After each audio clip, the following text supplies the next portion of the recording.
নমস্কার। যুক্তি তর্ক সঙ্গে অর্কয়ে আপনাদের স্বাগত। আপনাদের সঙ্গে আমি অর্কপ্রভ সরকার। নিশ্চিন্তে থাকুন, ভোটের দামামা বেজে গেছে। রাজ্য জুড়ে এখন অনেক খেলা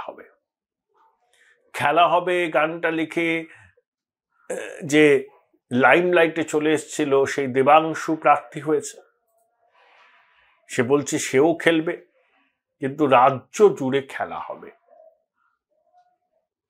দেখুন, তিনজন যে পুলিশ অবজারভার নির্বাচন কমিশন নিয়োগ করেছেন,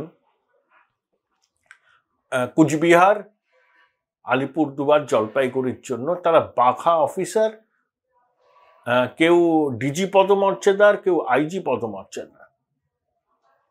অর্থাৎ নির্বাচন কমিশন এবার কিন্তু ভোট লুটেরাদের খেলতে দেবে না। দেখে নেবেন, যে নিরাপত্তার বেষ্টনীতে ভোট হবে পশ্চিমবঙ্গ স্বাধীনতার পর, সেই নিরাপত্তার বন্দোবস্ত দেখেনি। ভারী বুটের আওয়াজ মানুষকে আশ্বস্ত করবে, এবং শুধু পোলিং স্টেশন ম্যান করা নয়, এরিয়া ডমিনেন্স থেকে শুরু করে স্পর্শকাতর অঞ্চলে রুট মার্চ, গ্রামের ভিতর গিয়ে মানুষকে আস্থা দেওয়া, ভরসা দেয়, এটা করবে কেন্দ্রীয় বাহিনী। এবং ইলিগাল মানি ট্রানজাকশন রোখার জন্য যা যা পদক্ষেপ করার কথা এবার কিন্তু নির্বাচন কমিশন করবে। ইতিমধ্যেই রাজ্য থেকে প্রায় 82 কোটি টাকা অবৈধভাবে উদ্ধার হয়েছে। তাতে টাকা আছে, মদ আছে, অন্যান্য জিনিসপত্র আছে। সবে তো ঘোষণা হয়েছে দিনক্ষণ, তার মধ্যেই এত। এবং আর্থিকভাবে স্পর্শকাতর লোকসভা কেন্দ্র এই রাজ্যে অনেকগুলো আছে, সেখানে কিন্তু ইডি এবং ইনকাম ট্যাক্স ডিপার্টমেন্টের নজর থাকবে। তাই 21-এ খেলা হবে বলে যে খেলাটা তৃণমূল খেলেছিল, গণনার দিনও খেলেছিল, সেই খেলা এবার তারা খেলতে পারবে না। গণনার দিনের খেলাটা কিন্তু খুব গুরুত্বপূর্ণ। নির্বাচনী রাজনীতিতে গণনার দিনে অনেক খেলা হয়, বুথ আঁকড়ে পড়ে থাকতে হয়। শেষ ব্যালটটি গণনা শেষ না করা পর্যন্ত, বা শেষ ইভিএম মেশিনটি গণনা শেষ না হওয়া পর্যন্ত ছাড়তে নেই গণনা কেন্দ্র। বিজেপির অনেক কাউন্টিং এজেন্ট সেটা করেননি 2021-এ। যখন দেখছেন তারা অনেকটা পিছিয়ে গেছেন, কাউন্টিং রুম ছেড়ে তারা বেরিয়ে গিয়েছিলেন। অভিযোগ, অনেক রকম খেলা হয়েছিল গণনা কেন্দ্রে। প্রচুর কেন্দ্র আছে, প্রায় 50টার উপরে, যেখানে জয় পরাজয়ের মার্জিন 2021-এ 5000-এরও কম ভোটে হয়েছে। আমি বলছি না যে 21-এ বিজেপি ক্ষমতায় আসতো, কিন্তু তারা 77-এ থেমে যেত না।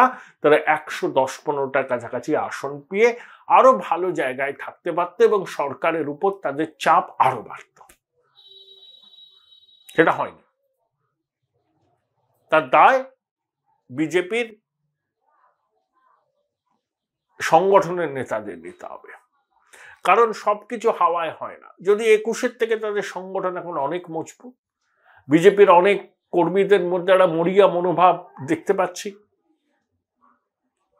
এবার নয় নেভার, এই স্লোগান তারা নিজেদের মতো করে দিচ্ছেন, এবং সর্বতোভাবে সুষ্ঠু অবাধ নির্বাচন করার দায়িত্ব নির্বাচন কমিশন নিয়েছে। সেই জন্যই শাসক দলের লোকজন বলছে এক দফায় নির্বাচন করা উচিত। ভারতবর্ষের অন্যান্য জায়গায় এক দফায় নির্বাচন হতে পারে, পশ্চিমবঙ্গে হতে পারে না। সাধারণ একটা পঞ্চায়েত নির্বাচনের দিন ঘোষণা থেকে ফলাফল বোর্ড গঠন করা পর্যন্ত প্রায় 60 জনের মৃত্যু হয়েছে সংঘর্ষে। তার মধ্যে শাসক দলের সক্রিয় কর্মীরা আছে, তারাও আমাদের সহনাগরিক। তাদেরকেও রাজনৈতিক সন্ত্রাসের বলি হতে হয়েছে। 2021-এর বিধানসভা নির্বাচনের পর ভোট পরবর্তী হিংসায় বিরোধী দলে 50 জনের উপর মারা গিয়েছেন। খোদ কলকাতায় মানিকতলায় অভিজিৎ সরকার নামে এক বিজেপির কর্মীকে খুন করা হয়েছে। তাহলে রাজনৈতিক সন্ত্রাসের ঘটনাগুলো তো আর মিথ্যা নয়। তাই অভূতপূর্ব নিরাপত্তার বেষ্টনীতেই ভোট করতে হবে এবং যত নির্বাচন এগিয়ে আসবে প্রচারের সুর তত উঁচু তারে বাধা হবে। Join Indian Institute of Hotel Management now. Right choice, right decision. ভিভিআইপিরা প্রচার করবেন, প্রধানমন্ত্রী ক্রিসকস করবেন, স্বরাষ্ট্রমন্ত্রী করবেন। আমার ধারণা অমিত শাহ তার প্রথম নির্বাচনী সভাটি মতুয়া অধ্যুষিত বনগাঁয় করবেন। সিএ কে নিয়ে যে বিভ্রান্তি তৈরি হয়েছে এবং শাসক দল যে প্রচারটা চালাচ্ছে, সিএ নাগরিকত্ব কেড়ে নেওয়ার আইন, এর বিরুদ্ধে অমিত শাহ তার সরকারের অবস্থান ব্যাখ্যা করবেন। বিধি প্রণয়নে কোথাও জটিলতা থাকলে সেটাকেও সংশোধন করা হবে। সিএএ নাগরিকত্ব দেওয়ার আইন, নাগরিকত্ব কারার নয়। এবং অবশ্যই এবার নেতৃত্বের প্রশ্নে গণভোট হবে। 19-এও হয়েছিল, এবারও হবে। এবারের নির্বাচনে জিতলে মোদিজি পণ্ডিত নেহেরু রেকর্ড স্পর্শ করবেন যে টানা 3 বার লোকসভা নির্বাচনে জেতার। আপকি বার 400 পার স্লোগান, সেই স্লোগান সফল হবে কিনা সেটা সময় বলবে। বিজেডি বিজেপির সমঝোতা হচ্ছে না উড়িষ্যায়, আলাদা আলাদা ভাবে লড়বেন তারা লোকসভা এবং বিধানসভায়। দেখুন 2009 পর্যন্ত বিজেপি বিজেডি তো এক অ্যালায়েন্সেই ছিল। এখন বিজেপি বিজেডি অ্যালায়েন্স হয়ে গেলে যে প্রতিষ্ঠান বিরোধিতার ভোটটা কিন্তু পুরোপুরি কংগ্রেস পেয়ে যাবে। এখানে বিজেপি এবং বিজেডি আলাদা লড়লে বিজেডির বিরুদ্ধে প্রতিষ্ঠান বিরোধিতার যে ভোট, সেই সিংহভাগ ভোট বিজেপি পাবে। আর নবীন বাবুর বিজেডি বিজেপির বিরুদ্ধে নির্বাচনী লড়াই করলেও তিনি পরিষ্কার জানিয়ে দিয়েছেন 2036 হচ্ছে উড়িষ্যা গঠনের 100 বছর। কেন্দ্রীয় সরকারের সহায়তা ছাড়া রাজ্যের উন্নয়ন সম্ভব নয়। সবাই তো আর আমাদের রাজ্যের শাসকদের মতো নয়, সবসময় পায়ে পা লাগিয়ে ঝগড়া করব আর দিল্লিকে প্রতিপক্ষ হিসাবে চিহ্নিত করব এবং কেন্দ্রীয় সরকারের প্রকল্পগুলোর সুবিধা রাজ্যের মানুষ পাবে না। আয়ুষ্মান ভারত আমরা পাই না। তো নবীন বাবুর দল বিজেপির বিরুদ্ধে ইলেকটোরাল ব্যাটল করতেই পারেন, কিন্তু কখনো সম্পর্ক তারা নষ্ট করেন না এবং ভোট পরবর্তী পরিস্থিতিতে বিজেডি এনডিএ কে বাইরে থেকে সমর্থন করবে। বিভিন্ন সমীক্ষা কি বলছে, ইনক্লুডিং তৃণমূল সমর্থক বলে যাদের পরিচিতি নিউজ 18, তারা পর্যন্ত বলেছেন যে বিজেপি 25টা। বিভিন্ন সমীক্ষক সংগঠন কি বলেছে যে বিজেপি 19 থেকে 29টা পেতে পারে আর তৃণমূল 17 থেকে 23টা। আর সবাই মোটামুটি এক বাক্যে বলেছে তৃণমূল এবং বিজেপির ভোট প্রাপ্তির শতাংশের হার পার্থক্য 2% বেশি থাকবে। শুধুমাত্র দক্ষিণের একটি সংস্থা বলেছে যে বিজেপি 40% আর তৃণমূল 30%-এর কাছাকাছি ভোট পাবে। কোনো ওপিনিয়ন পোল, কোনো চ্যানেলের, কোনো সমীক্ষক সংস্থার ওপিনিয়ন পোলে বলা হয়নি যে বিজেপির আসন সংখ্যা আগের থেকে একটিও কমবে। অনেকে অবশ্য অবিচুয়ারি লিখতে শুরু করেছেন, পরিস্থিতি একটু ঘোরায় তারা আবার ভিন্ন সুর গাইছেন। সবই আমরা বুঝছি, দেখছি। সতত পরিবর্তনশীল রাজনীতি এবং সতত পরিবর্তনশীল বিশ্লেষকদের মত। যে বিশ্লেষণ করলে শাসক দল খুশি থাকবেন রাজ্যের, সেই বিশ্লেষণে তারা অধিকাংশ সময় করেন। আবার বিভিন্ন প্রতিষ্ঠানের মত অনুযায়ী তাদের বিশ্লেষণ পাল্টে যায়।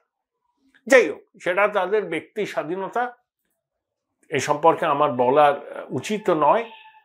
কিন্তু যারা ওবিচুয়ারি লিখেছিলেন না কিছুদিন আগেই, তাদের সুরগুলো বদল কানে লাগে, এটুকুই আর কি। তাই 21-এ যে খেলা হবে গান লেগে মুখ্যমন্ত্রী ফুটবল ছুটছিলেন, দেবাংশুরা রাস্তা নেমে এই ডিজে বক্সের মাধ্যমে খেলা হবে করছিলেন। এবারও খেলা হবে। এবার কিন্তু যে খেলা তৃণমূল খেলতে অভ্যস্ত সেই খেলা খেলতে পারবে না। তাদেরকে মাঠের বাইরে দাঁড়িয়ে দেখতে হবে, নইলে গোল লাইনে দাঁড়িয়ে সেন্টার ফরওয়ার্ডের শট আটকাতে হবে, ফরওয়ার্ডের শট ডাইভ মেরে আটকাতে হবে। কখনো কখনো পেনাল্টি কিক আটকানোর চেষ্টা করতে হবে। খেলবে এবার দেশের রাজ্যের মানুষ, ইলেকশন কমিশন, নিরাপত্তা বাহিনী এবং পশ্চিমবঙ্গের গণতন্ত্র প্রিয় সচেতন মানুষ। তারা খেলবেন পশ্চিমবঙ্গের গণতান্ত্রিক আদর্শকে তুলে ধরার জন্য, অবাধ, সুষ্ঠু, নিরপেক্ষ ভোট যাতে হয় সেটা নিশ্চিত করার জন্য। তাই শাসক দলের খেলা হবে স্লোগান, এবার অতটা কার্যকর হবে না। তারা চেষ্টা করবেন, যে চেষ্টা তারা 21-এ করেছিলেন সেই চেষ্টাই করবেন, কিন্তু সফল খুব একটা হবেন বলে আমার মনে হয় না।